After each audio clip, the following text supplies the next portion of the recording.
NBA playoffs, the two words basketball fans have been waiting to hear since October, and it is finally here. So that means we're breaking down every series, giving you our thoughts, keys to victory, and telling you who wins. And you are not going to want to miss any of it. And this is all coming up next on The Brick House.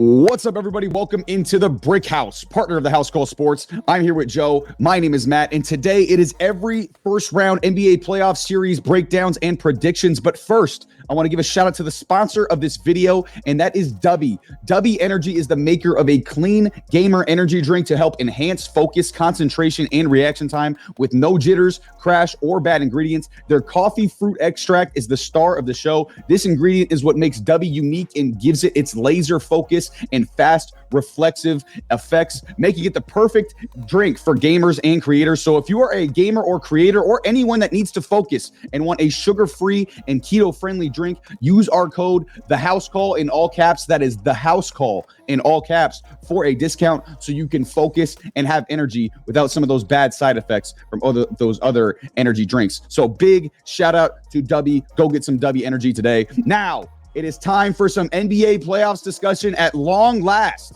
The 82-game regular season has come to a close. We had the play-in tournament, which did not disappoint, and now the NBA playoffs are officially underway as we are recording this on Sunday after Saturday's first day of games that saw the Nuggets, the Knicks, the Cavs, and the T-Wolves all get out to 1-0 series leads. So we got to get right into these series previews. So let's start with the East, with the series that just started as we are now recording. It's the Eastern Conference Finals rematch in round one as Joe's one-seeded Boston Celtics, who won 64 games, easily the best in the East and easily the best in the NBA and the regular season, ran through basketball this year, but will be facing the 8-seeded Miami Heat, who eliminated Boston in 7 games in the Eastern Conference Finals last year as the 8 seed, and they will look to pull off an even bigger upset this year because Boston appears to be even better and Miami appears to be without its superstar Jimmy Butler for the entire series, dealing a huge blow to Miami's hopes at even a chance of winning a game, let alone the series. So, Joe, I'm going to kick it to you, man. Give me your thoughts on this Celtics and Heat first round series, and then tell me who wins.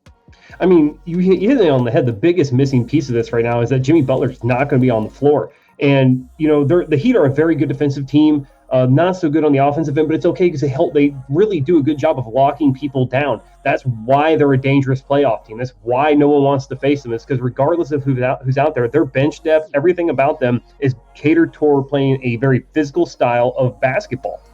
And we saw, like, everyone wrote them off. The minute Jimmy Butler wasn't playing, like, oh, the Bulls are going to go face the Celtics. No one thought that they would get blown out by a Jimmy Butler-less Heat team, and they did. So now, I mean, you look at this team, sure, they don't have the star power, but they've never had the star power. It's been Jimmy Butler and a cast of people that no one should have, been on the court realistically in the playoffs. That's what it's always looked like. And yet they're always consistently knocking out the Bucks, knocking out, these top-seeded teams and just turning it on in the playoffs. If Jimmy Butler comes back in this series and the Celtics let the Heat get a game or two, this is going to be concerning. They have to come out and be dominant. They have to show up. I mean, like you said, Saturday's games, it showed all the top-seeded teams absolutely dominated by double-digit wins. I mean, that is what the Celtics need to do. They need to recreate what the Timberwolves did to the Suns. And that's how they need to win by. They need to win by like 20-plus points, not even close. Just make this an absolute just showing of dominance. And if they don't do that, I have real concerns. I mean, I've had real concerns all year. They've always looked great, right? But yet there's still some of those games showing up where they're up 20 and they lose in overtime, or they're up 20 and they lose on a final second shot. So I need them to prove to me they're not the same Celtics, and I feel like this series isn't the one that I thought was going to be the test and that I thought it was going to be. Like, I really thought the Miami Heat, I didn't want them. I did not want anything to do with the Miami Heat at all, right? And I would have rather the Sixers, the Bulls, the Hawks, anybody else but what we got. And they need to show up right here, right now, prove to the world you're a juggernaut. This is a series to do it. They're down their superstar. It should not be close at any point in time. This should be an absolute domination. And if it's not, my questions about the Celtics are just even grander now, because at that point, it's like, what does it take to beat a team that realistically, without its star, does not deserve to be there? So I think the series was going to be good. The Jimmy Butler thing really puts a damper on it. I have a lot of Heat fans that are friends of mine. the excuse is going to be that if we dominate them, well, we did it without Jimmy Butler, and that's what it took. So if we don't win in 4 without Jimmy Butler, I'm never going to hear the end of it. So Celtics in 4, it has to happen. It should be dominant. They should not be closer than 15 points in any game. Yeah, I think the Heat being the first round matchup for this Celtics team is like the perfect like barometer of like where you guys are actually at in for a deep playoff run, because the Miami Heat, even if Jimmy Butler's not there, it's just the jerseys at this point. It's the jerseys, it's the culture. It's like, it doesn't really matter who's in them, kind of like you mentioned. Like they've never had the star power. They've never had like an immense amount of talent. But every single time you see that Miami Heat jersey, no matter who's in it, as long as Coach Spo's on the sideline and Pat Riley is the GM, you know it's that culture. You know that they've got just a bunch of dogs on the team, and they're going to make it tough on you. So I think this is a really, really good barometer to kind of see where the Celtics are at. And obviously they have some, playoff demons to overcome as well with this team as well. So it's a very good first round matchup for them to really see where they're at. And I mean, even though Jimmy's out, you kind of just admitted it there, Joe. Celtics fans, whether they want to admit it or not, they still have that little voice in the back of their head, like, you better be careful. Don't count them out. It's still the Miami Heat, you know what I'm saying? And listen, I'm not going to give them a 0% chance to win this series without Jimmy, just as like a respect to Spo and Pat Riley and Bam and Heat culture. But I'm also going to give them like a 1% chance to win this series without Jimmy, because they just don't have enough. Boston's team is too loaded. And now, like you mentioned, Joe, I do believe Boston can be had and has some big flaws that could prevent them from winning it all. Mainly that I'm not a huge believer in Jason Tatum. I don't know if he's, he's capable of being the number one option on a championship team. I guess we'll find out here in this playoff run. And obviously Joe Mazzulla, we have concerns about him as well. I have some depth concerns as well with the Celtics. But as far as this series goes, I don't think any of those flaws are going to prevent them from winning this series against a Jimmy Butler-less Miami Heat. So I'm going to give Miami one respect game, but I think it's Boston in 5. However, this is almost exactly the same analysis I gave for the Heat Bucks last year in the first round, and it ended up Heat in 5. So, and again, we saw last year in the first round, the Celtics played around with the Hawks in the first round and a little bit last year too, and it made a series that should have been 4-6 games when it had no business of being 6 games. So I think who really knows at the end of the day? But I simply do not have the stones to pick Miami, even though I really want to, because I would love to see Joe come in here miserable and Miami, win the first round. I would love that. Oh my God! I just don't think it's going to happen. I don't know if I could watch basketball the following year. Like that would crush my soul. That would crush my soul. If that happens, I think everything about the Celtics would change next year. Everything would change. Tatum would be gone. Like Mazzulla would be gone. Everyone would be gone. Major talks about, well, they can't win with everything they had. Is it time to sell and get as much as you can for the guys you got and try to rebuild again? And people are going to say that's crazy. But the problem is that you're like, they've been in the East Conference Finals, like they're a consistent playoff team, all this stuff. That's fine. But Boston has never been about just showing up. It's about banners. It's about trophies. It doesn't matter. Bruins, Red Sox, the town itself, the Patriots, the Celtics, it's built around the idea that it's called Title Town. You win championships there. You don't just show up and make the playoffs. This isn't fucking, insert city here, man. Right? Like the only other town that can really say that they're in that situation, realistically, maybe LA with like everything they have there. New York. You got New York there, but they don't. In collective sports community, they don't have the championships that Boston does over all of their sports. They just don't. And that type of mentality is why the Boston fan base is cutthroat. We don't accept just being there. And it's honestly probably why we get such a bad rap as sports fans, because we are winning is so ingrained into our fandom that when we don't, we lose our mind. Yeah. And I've been guilty of it. I've made some definitely hip check, straight from the hip, no thought process, nothing but emotion decisions and cries, out for change. And looking back, some of them were misplaced. But yeah, if they don't take care of business here, there are going to be major questions, and you'll see it across every major sports platform about what exactly the Celtics do going forward, because it's clear they can't win with the core they got if they don't go to a finals this year. Definitely. Yeah, I'm gonna be interested to see, like, even if they lose in the first or second round, or if they lose in the conference finals, what they do, because I mean, it's been, like you talked about, I mean, it's been kind of a recurring theme for the Celtics. Like, they make they get to the conference finals and lose, or they get to the NBA finals and lose. I'm gonna be interested to see, what the outcome is for them there. And this is this is one of the classic sports definitions right here of championship or bust. Like, this team has to win a championship. Like, that you ran through, like, easily. You had the 1 seed locked up at, like, the All-Star break. Like, it was nothing. It was easy for you guys this year. You've got to win a championship this year, or there is going to be hell to pay for it in Boston. And Boston is underrated, like you mentioned, Joe. Boston's like an underrated, like, media, like, they're going to be all over you type market. Like, it's a lot of, you get a lot of New York and LA where it's like, oh, the media is going to be all over you, but like Boston's really close. Smaller. Boston's smaller, but it's like so tight knit that it will, like, it'll fuck you up if you fuck up, so exactly. Yeah, so you better be on your P's and Q's, Celtics, in this playoffs, because if you're not, they're going to come after you. Last year. Look no further what happened to the Bruins last year. President's Trophy winning, absolutely dominated, and then get knocked out in the first round by the Florida Panthers after blowing a 3-1 lead. Bill Belichick won 6 Super Bowls, and then 3 years later he's fired. Yeah, he was fired 3 years later. So yeah, they are not going to play no games with you, Celtics. You better be ready to do what you do in the playoffs, or else they're going to be ready to cook you. So yeah, it's going to be an interesting series, no doubt. But yeah, I think we're both on the same page here. I just don't think Miami has enough. I think Boston is going to move to the second round. Now, let's move to the next Eastern Conference first round series, and it is the 2-seeded New York Knicks, who just clinched the 2 seed on the last day of the regular season, and yesterday took a 1-0 series lead on the 7-seeded Philadelphia 76ers by winning 111-104 in the Garden. And the Knicks are looking to advance to the second round for the second straight year, while the Sixers basically been the Sixers ceiling the second round in this Embiid era. And neither of these teams has reached the conference finals since the Sixers got there in 2001. But I think this year, for these two teams, whoever wins this series will have a great shot to do so. So, Joe, I'm kicking it to you, man. Give me your thoughts on this series and who wins.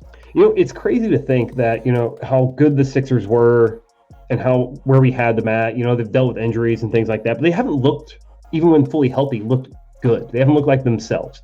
And then you look at the Knicks, and, this is probably the first time, everyone's like, oh, the injury bug hit him again. Here we go. Knicks fans, we're all losing our minds, right? Like, it's going to be terrible. They're Randall's out. Do they have enough? Can Brunson really carry us? All these questions start coming up. And then you go in the first game against the 76ers, and at the end of one, you're down 9, right? Mm-hmm. And then you have this swing where suddenly you're up 8, or whatever. You're up, you outscored by 21 points in the second, and then you flop again. You got beat by 14 in the third, and then you swap again, you get beaten by 10. Like, this game was wild, absolutely insane. Because there should be no reason this game should go in these ebbs and flows like that. Like, you very rarely see, like, every single period, the team that won the period outscored their opponent by 9 points or more. Mm-hmm. Like, that's insane. There was another, like, 25-24. This is a playoff series, people. They're not supposed to be, like, 20 here, 12 there. No, that's not how this is supposed to go. So I have some major questions. Both of these teams can definitely get hot and go on a run, but I just feel like if it comes down to it, I don't know. This one's a 50-50 for me, because the Knicks have a lot of heart, and they've been waiting. Yeah. The 76ers, I think we were discussing the 76ers early in the year, and we were like, if this doesn't work out, is there talks about, hey, the same talks we just had about Boston? We've had this great center. We've tried to put all these stars around him. We've done everything we possibly can. Right, the process, which we've effectively said is over. I mean, you look who they drafted and who they could have had in these drafts, and who went the very next pick. And every single time, the Sixers just flipped a coin and landed on the wrong side. Like, if they had gotten Tatum instead of insert name here, I don't even think it's unmemorable. Right, that's what comes to mind. Fultz. It was Fultz. They picked Fultz. Yes. Yeah. Mm-hmm. But if you get Tatum instead of Fultz, nuts, right? Him and Embiid, crazy. You think about, and then the next 2 drafts after that, it was the same thing. Like, it was the guy they picked outside of Tyrese Maxey, who's now finally 33 points in game 1. Man, they could have had probably the best drafted core in basketball history. And yet they misevaluated talent. They've ruined that possibility. And now, you can't trust these big guys to live forever. We've rarely seen them, once a center hits a certain point, a team decides to move off him. Happened with Shaq in Orlando. He was in LA for a little bit, and then he went to Miami, Boston. He started, making the rounds, because that's what happens to these bigs. They can't run the minutes as much. The joints start to hurt a little bit more. They're getting to that point where you're going to start losing value on Embiid. And it comes down to the point, like, you have to make that choice. You still have Maxey, who's very young, plays a very good style of basketball. I think if they fizzle out here, the Sixers are done. Serious. You want to talk about? We were just talking about a crazy media frenzy. Philadelphia is probably one of the most cutthroat fan bases around, right? Like they don't play. And the fucked up thing is, like, you can suck ass the entire time, and it doesn't matter. For 30 years, you could be shit, and they're still going to shit on you like you won a championship last year and everything. Oh, yeah. That's just who they are. They accept nothing but the best, regardless of how it's been. They want it to be that way, and they are ruthless. If they get snuffed out here, especially by New York, oh my God, they're going to be headhunting. And I think that there has to be a serious conversation about Embiid going. But I'm going to pick the Knicks in 7. I think this is a 7-game series. I think you're right on that 7-game series point, Joe. I think this is going to be like a classic, just knockdown, drag out type series, because I think both these teams are really physical. I think both these teams are really tough-minded teams, and I think it's going to be, like you mentioned, a great series. But you bring up an interesting point about Embiid, Joe. I have questions about just like how long he's going to be in the NBA, just considering how many he has a different injury every year. So, and it's a lot of lower body injuries, and you see with big guys, kind of like you mentioned, that lower body injury accumulation that starts to build up, and then eventually they're just not even the same player anymore. So I think Embiid's prime might last a little bit shorter than your average really good player's prime, just because he's continuously getting hurt. And that's one of my main concerns for them for this series is like, hey, can Embiid even make it through the series? Because we've seen him mid-series get hurt and deal with injuries. Last year he was dealing with an injury in the playoffs last year. Same thing. I think it was a knee injury last year. So I'm concerned about him just even being 85-90% throughout an entire series. And if he's hampered, that really, really hampers the chances of the Sixers. So, but as far as the Knicks, listen, I'll admit when I was wrong. I didn't think this team was going to be the 2 seed this year. Like, I didn't think the Knicks were going to be the 2 seed in the East. Like, they've done so. Jalen Brunson, man, like, oh my gosh, he's got to be. He's got to be a top 5 MVP candidate this year. I don't care whose fandom you are, who's your favorite player, whatever the case may be. Jalen Brunson, you got to give him your respect. And I'll admit when I was wrong there. I remember when he signed the contract with the Knicks. I was like, what are the Knicks doing there? Like, that just doesn't even make sense. Like, he's good, but he's not like a superstar. And sure enough, he's a superstar. Like, he's unbelievable. What he does for that team is ridiculous. I didn't see the Knicks being the 2 seed. They've done an amazing job with that team, especially with all the injuries they've had this year. They've had a ton of injuries and they've overcame them, and they've won 50 games and ended up the 2 seed. The bench is unbelievable. Just, they have so many guys who just fit their culture and fit Tom Thibodeau's scheme, and it just all fits together. So yeah, the Knicks have a really, really good young core, and then they've got a ton of a ton of picks and a ton of cap space as well. So they might have a opportunity to go get a real, number one or 1A, I guess, because Brunson's proved to be a number one. So another number one option, and then we're really talking about the Knicks as title favorites or title contenders next year. But this series was a tough one for me because I like both of these teams, but like I just mentioned, I kind of also have questions about both of these teams and their ability to make deep playoff runs. I just mentioned it with Embiid. Is Embiid even going to stay healthy? And then another question about Embiid, is he even going to step up and play well in the playoffs? Because we've seen that he doesn't perform to the same ability that he does in the regular season in the playoffs. So we'll see if he can even get to his regular season level in the playoffs. And then for the Knicks, do they really even have enough? Can you win multiple rounds with Jalen Brunson as your number one option? And they do have enough. And if they do have enough offense to face, some teams who can really score. Obviously, when you get to the Celtics, the Celtics can score and defend. The Knicks can't score as well. So do they have enough offense to face a team like that? Brunson certainly looked like a number one option, and their record when it's Brunson and Anunoby play together, that can't be ignored. They're 20-3. Like, it's ridiculous. It's unbelievable when it's Brunson and Anunoby. I never would have thought that that's like the dynamic duo of the NBA. Like, they can't lose.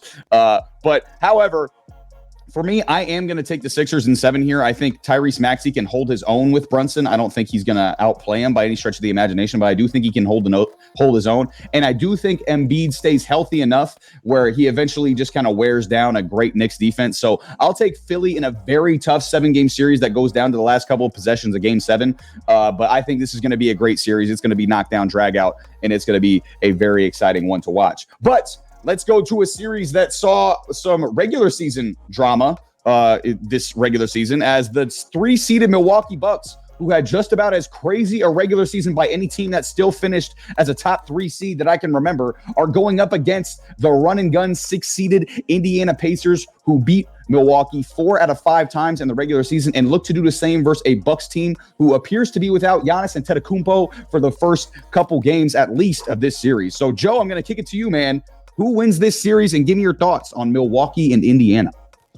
I mean, when we talked about the Dame trade on this segment, and you're like, they're sacrificing so much defense for maybe 6 more points per game. And, you know, you look at Milwaukee's always a top 10 defensive team. Sometimes, and most of the time, top 5. They're 19th in defensive rating. They're going to 115 points, which wouldn't be that big of a deal until you look at the Indiana Pacers, who are only 5 points back, or 5 points in defensive rating back of them, or 5 positions back at 2.6 points more per game at 117.6. But they drop an astronomical 120 point, 5 points per game. Like, you gave up your perimeter defense against a team that's absolutely going to shoot lights out. That's what Indy does. They score. They run an insane pace. And you have an aging shooting guard in Dame, because that's what he is. He's not a point. He's never been a point. You have Giannis, who's missing games now, who's getting older. And you have Middleton, who we've all had questions about since his injury. This is an upset. This is 110% the Pacers series to win.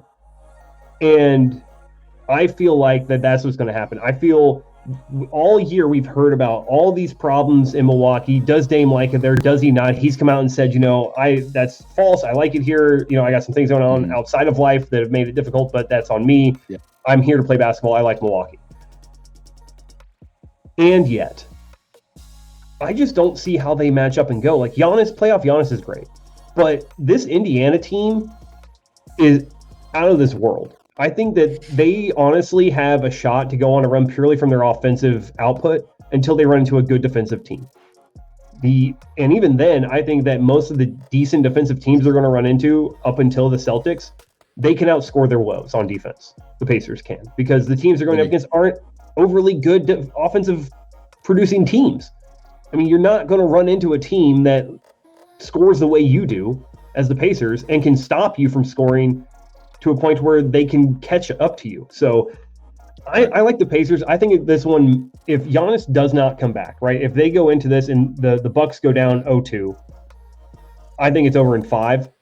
If Giannis comes back and then go 1-1 in Milwaukee, I think it's still Pacers in 6. I think that the Pacers have everything they possibly need to beat the Milwaukee Bucks. The Bucks have not looked good. They did come on after the All-Star break defensively, but even then it wasn't enough to really change their ranking. I think they improved a few spots. I think they were like 22nd in defensive rating before the All-Star break. They're up to 19. So, I mean, it wasn't like it was at a great defensive outburst. They just got a little better. And I think the Dame Drew Holiday swap was probably the worst move in the offseason of basketball I've ever seen for a team that was built and operated with a defensive mentality. I got Sixers in 6. I think Therese Halliburton is going to have one hell of a series. Yeah, I'm hoping so for Halliburton. He obviously came back and he had that injury early in the year. He came back and he didn't look the same. He was going off early in the year. He looked like, he was going to make an MVP push, and then, he got hurt and he came back. He didn't look the same. So I'm hoping for Halliburton, he can come back and look, like he did at the very beginning of the year, because he was having one of the greatest point guard seasons ever at the very start of the season. He was going crazy. So yeah, but to your point about Milwaukee, Joe, I mean, it was, I was one of the guys who I thought this trade was going to work out perfectly, just because I thought they had enough defense, with their big guys, obviously with Portis and with Lopez and with Giannis, that, they could go overcome some of Dame's shortcomings and, the obviously the massive drop off that is Drew Holiday to Damian Lillard as far as perimeter defense goes. I thought they could overcome that. And obviously that has not proven to be the case, because Dame hasn't been that good offensively either. He hasn't been the offensive player that we thought he was going to be. And that Dame and Giannis pick and roll that I thought was going to be unstoppable has proven to not be as unstoppable as we all thought it would be, because Dame just hasn't been as good as we thought he would be. It's been a very frustrating watch for the Milwaukee Bucks this season. They've been even though they're still ended up the 3 seed, which is crazy, they've been one of the most disappointing teams maybe ever, based on preseason hype and then going into the regular season. So listen, okay, again, kind of like I mentioned, I picked Milwaukee to go to the finals preseason. It couldn't look any worse than it looks right now. It doesn't look great. The whole season, they look discombobulated. They had 3 different coaches. Dame's got a lot of shit going on, and now Giannis is hurt, which, by the way, Giannis low-key be getting hurt come playoff time. This is 3 out of the last 4 years he'll miss playoff games, which is kind of odd to me for someone like Giannis, who seems like he's indestructible, but it's going to be 3 out of the last 4 years. Yeah, this will be 3 out of the last 4 years. Yeah, fits that mold of those big guys getting hurt. We had questions about Embiid. We can put Giannis in the same conversation here, where if they get ousted in the first round with how his age is progressing, these injuries are mounting, is there rumblings that, hey, it's time to go full rebuild? We try to go in and give him the offensive weapons to do this. It's crazy to think about, but you have to start asking these questions, right? Like we asked about Embiid, we have to ask the same thing about Giannis. We have to, because otherwise it seems like, oh, well, one's just, better. He's won championships there, right? Like, it changes the mantra. It really doesn't. The minute you get emotionally attached is when you get hurt. And the problem that the Milwaukee fans are going to have with this take is that they're emotionally attached to Giannis. He brought him a championship. It's the best thing they've had there since Kareem. Right? Yeah. Like, let's be fair. So you're going to have to eventually sit there and make the tough choice. And I'm a big fan of moving early than late, because if you move early, you get significantly more than if you move late. No one wants a rolling chassis with nothing under the hood, right? They don't want the shell of a man. They want what they believe he can be. And right now, Giannis is still what you believe he can be. Mm-hmm. And the worst part is, granted, he goes somewhere and blows up for 3 years. Okay, cool. But you know what you're going to get? The Hall of Halls. And there are teams out there right now that are looking at Giannis and going, we could use him. We'll go over the luxury tax this year, and we'll be unstoppable. Maybe Phoenix. Hey, you want to hear a duo? How about Giannis and Wemby? How about that? Right. How about that, buddy? And you think that I'll do that right now. Or you think the San Antonio Spurs wouldn't be like, oh, you want to go? We'll go back to the whole Twin Tower idea. Let's go. With how both of them move, the physicality, the speed, the athleticism, that is insane. Would you trade if they're going to have a lottery pick? If you guys end up winning the lottery, getting the first overall pick, and Milwaukee has rumors of moving Giannis, are you sending the number 1 overall pick for Giannis? Oh, what? Yes, of course. What? I just want to make sure we're on the same page. I would send the number 1 overall pick in everything but Vassell and Wemby. Take everything else. Take it all. We're playing 3 on 5, 3 on 11. Hey, we'll sign the freaking Washington Generals roster after that. I don't care. Let's just go. I mean, if the Bucks want to trade Giannis, there's going to be, or if Giannis wants to get traded, because we saw before he signed that extension, he was talking about, oh, maybe I'll leave. Maybe I'll do this, So if Giannis wants to leave, there's going to be plenty of people who want Giannis. So, that'll be definitely an interesting offseason storyline. And listen, if Milwaukee, goes down in the first round, there are going to be a lot of interesting offseason storylines around Milwaukee, because obviously, they've got a couple of big time, superstar players that might be looking for, new destinations this offseason. But Listen, I've had so many opportunities to jump off this Milwaukee Bucks ship this season because it literally has not looked good since the first game of the season. And I haven't jumped off yet. And I probably should have. And now with Giannis out and Doc Rivers being the head coach of the team and them facing my boy Halliburton and the Pacers in the first round, it should be an easy get off the ship moment for me right now. But I might as well die on the ship at this point because I'm still on there. So I'm going to go with Bucks in 7. Okay, I think Giannis comes back in game 3 and dominates. Dame shows why he's one of the clutchest playoff performers ever. And the Pacers just have a little too much youth. They can't deal with all of Milwaukee's championship experience. So I'm going Bucks in 7. God damn it, and that's what I'm going with, Joe. I'm going to change my pick. Pacers in 7, so we can just add to the Doc Rivers storyline of not being able to win game 7s. I forgot. Yeah. I forgot about that too. Maybe I should change to Bucks in 6 because I don't think the Bucks can win in 7 because of Doc Rivers. Jesus Christ. Yeah, I'm gonna go Pacers in 7. You can have Bucks in 6. We'll just flop our game picks. Yeah, I'll go Bucks in 6. You go Pacers in 7 because I don't think the Bucks will win a game 7 because of Doc Rivers. So right. Yeah, this series is gonna be fun though. Obviously, we saw the drama in the regular season. Giannis scored 60. Halliburton took the ball, and there was all that drama. So and then obviously Indiana dominated the regular season series. They ran Milwaukee out of the gym 4 out of 5 times. So yeah, it's going to be very interesting to watch. Probably one of the most entertaining first round series for sure, assuming Giannis comes back and looks something like Giannis. So, but with that, let's transition to the final Eastern Conference series. We got the 4-5 matchup, and this is an interesting series between two younger teams as the 4-seeded Cavs took game 1 at home, taking a 1-0 series lead over the 5-seeded Magic in a showdown that figures to be pretty low scoring and defensive-minded throughout. So, Joe, I'm going to kick it to you, man. Give me your thoughts on this series and who wins, Cleveland or Orlando?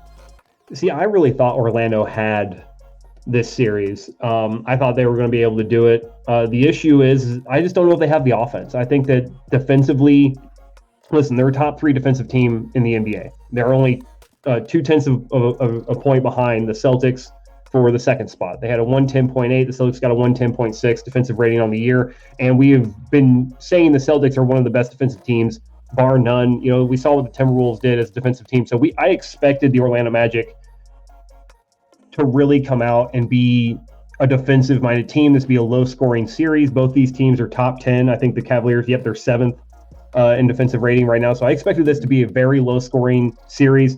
And for the most part, if you look at how all the other series went, it really was. I mean, this was the only game where at least one team didn't break 100 points. But the problem is that the Orlando Magic were only able to put up 83. Granted, you're talking about, hey, you're going into Cleveland. It's your young team. It's your first playoff series. That's a hard place to go play. Right. They have LeBron left a mentality in Cleveland, and Donovan Mitchell has been adopting that mentality since he's been there. I think Orlando can be competitive in this series. I think their youth is going to get in the way, especially if the longer the series goes. They may get some more confidence, but having to go into like a game 7. They have to win in 6. They have to win in Orlando. I think that's their best chance to move on. But if it goes game 7, the Cavs got this. I feel that this is good experience for Orlando. There's just too much youth for them to overcome right now. And if they get lucky, they can get some good defensive play, make this a series. But right now, I think this is Cleveland's to lose. So I'm going to go Cleveland in 5. Yeah. I'm actually right there aligned with your pick, Joe. I'm also going with Cleveland in 5. Listen, people get it twisted about Orlando. They're also one of the 4 youngest teams in the NFL or in the NFL, in the NBA. Obviously, there's been a lot of conversation about Oklahoma City being, as young as they are. And we're about to talk about them here coming up next, as far as how young they are and, being the number 1 seed. But the Orlando Magic are barely older than Oklahoma City, and they're the 5 seed in the East. So they have literally no playoff experience, and they're going up against the Cavs, who also don't have a ton of playoff experience, but they at least have some. So I think, listen, this is going to be an interesting matchup. To me, this is the only matchup where the winner still can't make the conference finals. Even if they get to the second round, I don't see either of these teams getting to the conference finals because you got to go through Boston more than likely in the next round, and neither of these young, even though they're talented teams, are going to be able to make it through Boston, a veteran team with tons of playoff experience. And listen, like I said, for the Magic, for as much as talk as there's been about Oklahoma City's youth, the Magic have the 4th youngest team in basketball this year. So they have very little playoff experience, which is why I think this series will be similar to kind of the Cavs Cavs-Knicks series last year, if you remember that one, Joe. The Knicks kind of bullied and controlled the Cavs throughout that series as the more experienced team. And I think the Cavs this year are the more experienced are obviously the more experienced over the more inexperienced and young Magic team. I'm going to take the Cavs over 5 and over the Magic. And I like the Magic. I just think they're going to have to take their lumps before they, can be a team that really moves on. And like you mentioned, Joe, I just think they need more offense. It's a lot of just, iso ball with Banchero and give it to Wagner and stuff like that. I think they're going to need some more offense. They're going to need to get some more pieces in there if they want to make a real run. I'm going Cavs in 5, but very interesting series for a couple of really good young Eastern Conference contenders there in the first round in that 4-5 matchup. But we're going to move out west and start with maybe the most disrespected and under-discussed one seed in recent memory, as the one-seeded Oklahoma City Thunder, the second youngest team in basketball and the youngest number 1 seed ever, look to make a run in their first year as true playoff contenders. And that quest will start against the 8-seeded New Orleans Pelicans, who beat the Kings without Zion Williamson in the play-in to secure the 8 seed, but they will likely be without Zion for the entire series because of that hamstring issue he suffered in their first play-in matchup versus the Lakers. So, Joe, I'm going to kick it to you, man. Give me your thoughts on this series and who wins between the Thunder and the Pelicans. But there is a lot of really, really interesting first round series here in the NBA, and I'm excited. I don't know about you, Joe. I'm excited to see how all of these play out, and we're going to be here to break it all down for you. But that is going to be it for us here today on the Brick House, partner of the House Call Sports. Thank you guys so much for watching. Again, don't forget to like, comment, and subscribe. We appreciate the feedback. Tell us how you think these first round series are going to go down below in the comments. Again, thank you to Dubby for sponsoring this video. Shout out to the rest of our sponsors. We got Coffee Bros, Vivid Seats, SportMemorabilia.com, Pillow Fight, Fubo TV, and more. If you want to check out any or all of our sponsors, the links are going to be down in the description. And be sure to follow at the House Call Sports on all social media platforms as well. Instagram, TikTok, Spotify, Twitter. We're up on Threads. We've got merch. You can meet our crew, and we've got blogs up on our website. Our website is www.thehousecall.com, and that's going to be it for us.